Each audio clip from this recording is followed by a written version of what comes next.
got into the topic of business, which is inextricably linked with the world of sports now. I guess it always was, but probably more so now than ever. I think most of our students probably won't remember that when Yes Network was founded, it was pretty revolutionary for one team, as it were, to have its own network. It was a new business model. That was back in 2002. You mentioned 2001, that was formed 2002, it went on the air. Thank you. You mentioned soccer a couple of times, clearly a favorite. What programming has Yes evolved into covering, and why? How has the business of televised sports entertainment changed over the years and affected your programming? It's an interesting question, and it depends on how you want to sell your brand. The Yankees are about history. The Yankees are about winning.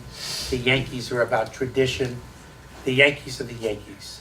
I used to say before I actually started working at Yes that for the Yankees, and I was around baseball, whether it was Major League Baseball Game of the Week on NBC or starting Fox's Baseball, which I did for 4 years in the early 90s, mid-90s, or it was an enterprise that Kevin is sitting in the back or standing in the back. Kevin is really, I'm going to digress a little bit, he's one of the great people in the game of baseball, Kevin Halloran. Why don't you just raise your hand and say hello? Raise your hand. He refuses to do it. Okay, he's the 25-year-old looking guy with glasses sitting back there. He was head of security for Major League Baseball for a very long time. He was at every major event, and he made you feel very safe, and he made a lot of people safe without letting them know that they were ever in harm's way. And if you ever had a chance to spend 10 minutes with the guy, you realize that he's a salt-of-the-earth guy. He's a guy who actually, the reason I'm probably sitting here is because of John and because of him. You meet people like that along the way. You should never forget those people. No matter what role they play a role in your formation and your development, and he played a role in mine. So I just want to give him a little shout out, and I'm going to do it.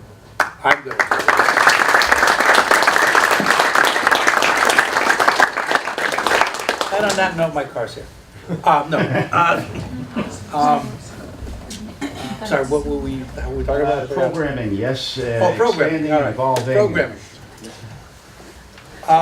When George Steinbrenner said to me, are we doing this network? And we finally figured out, I finally agreed to do this thing, because I didn't agree to do it initially. I said, okay, and he goes, and you're also going to put the programs on. And I said, like what? He said, I don't know, like whatever you want to do. And I said, well, I do games. He said, well, now you're doing programs. And if you ever met George Steinbrenner, there was no one like him. There will never be anyone like George Steinbrenner. And I mean that mostly very positively.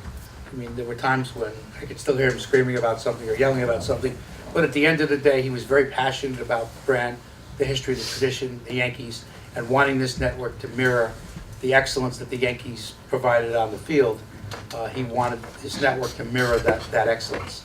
So there was a lot of pressure put on us to come up with programs that were watchable. And if you go back to cable at that time, but sports cable particularly, there was nothing that was watchable. Nobody spent any money on it.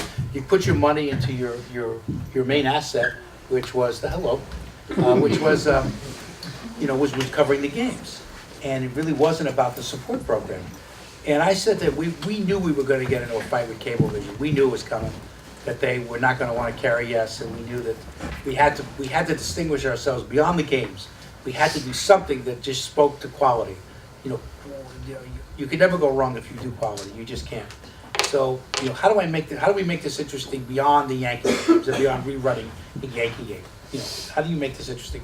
You could get some old Yankee games. It's great. Yankees have tons of great games that were available to us. Well, that'll fill some time. Yankee classics, right? There you go. That's easy enough. So I was actually, we was having dinner tonight with John a little bit earlier, and then some of the people from the school here. And we were talking a little bit about this, and I said, okay. And I basically took 3 shows. One was the Antique Roadshow on PBS. Those of you who know it, just sort of do this or something, okay? I see none of you care about road tape. So, okay, we'll move on. A show called Biography. Anybody knows anything about that? Just sort of do this to me. Oh my God, I'm getting slaughtered here. And then a show called Inside the Actor's Studio. Okay, that resonates, okay. So I like those shows. And so I said, all right, if I'm in charge of programming, what do I do here? Well, the Yankees have so many great players in their history. The biography was a great show. How about we do a biography of Yankee players? And we'll call it Yankeeography. Yeah, there you go. There's the show. Traveling, the Antique Roadshow, became, this would be people coming, bringing things that around the house, or things they thought were junk, or their grandfather, they left them in the attic or whatever, and they would bring it to the show, and they'd say, we'd have an expert, and they'd look at it, and they said, oh, this is a legitimate Lou Gehrig, whatever, and it's worth $2,500. That's what they do on the Antique Roadshow on PBS. We did the same thing we called What's It Worth? Or that was show number 2. Show number 3 was Inside the Actors Studio, which I really, really liked. I liked the fact that they did the long form, as opposed to the Tonight Show and the Today Show and all these other shows that are on, or even, Regis and whomever, or now it's Kelly and Michael or whatever is on. They do these things, these people make the rounds. Take Jennifer Lawrence, we'll use as an example. She makes the rounds, she's got a movie coming out. She does 25 of these in a day. She just goes from show to show to show. No, she'll wind up on Jimmy Fallon's show, and she'll be on somebody else's show. And she sits in a room, and they give everybody 10 minutes, Access Hollywood, Entertainment Tonight. They all come in, they get their 10 minutes, she answers questions about the movie, about blah, blah, blah, blah, blah, blah. And they've got what they need next, out, in, boom. This goes on like all day. They do this for 2 or 3 days, and that's called promoting a movie, promoting the theater, promoting a television series, doing that kind of stuff. And that's all you ever saw. I wanted to do a long form interview when by the time it was over, you really got a sense of who the person was. That's what Inside the Actors Studio did, and I really loved that concept. When I was a kid, there was a show called This Is Your Life, and it was basically like that, or the same kind of concept. And I said, that nobody does that other than Inside the Actors Studio. Certainly nobody in sports does it. Why don't we take mostly athletes, we'll do a few celebrities, and we'll sit down and we'll do a long form interview show. And that became Center Stage. So right then we had 3 things on the air that immediately separated us from any other nascent regional sports network. Plus we had the Yankees, plus we had pre and posts, and nobody said I couldn't do an hour pregame, and we did hour pregames, 2-hour postgame shows. We do rain delay coverage. If you watch us during a rain delay, I don't go leave for, your sister and your grandmother's magazine show. I don't do that stuff like a lot of other people do. We refuse to do that. We have John, and we're going to kill him until he drops. So what we're going to do is 3 hours, and we've done rain fills that were 3 hours between the studio and the booth, and you get your commercials in, you talk about baseball, we talk about not just the Yankees and that game. God knows you can't do that for 3 hours, so you go around baseball. And we've had features and stuff that we've done, and here's a great feature on Yogi Berra, and he was the D-Day, and let's roll that. And this is, in case you missed this earlier, Joe Girardi had this to say. Here was his interview in the pregame show about whatever. Pregame show was 11 hours ago. Here it goes, boom, run that.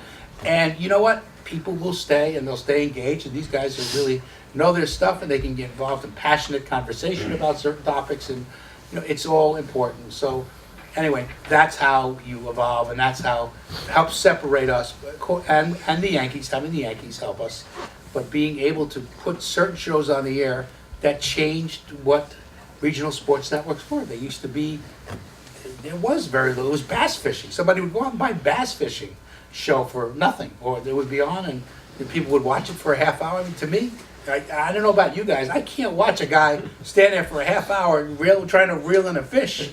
It's like, I'm sure if you love fishing, that must be the greatest thing in the world. But to me, I'm sorry, it was boring, and I didn't want to buy that stuff. I want to do something different. And thank God we had the wherewithal and the passion and the right people to do it.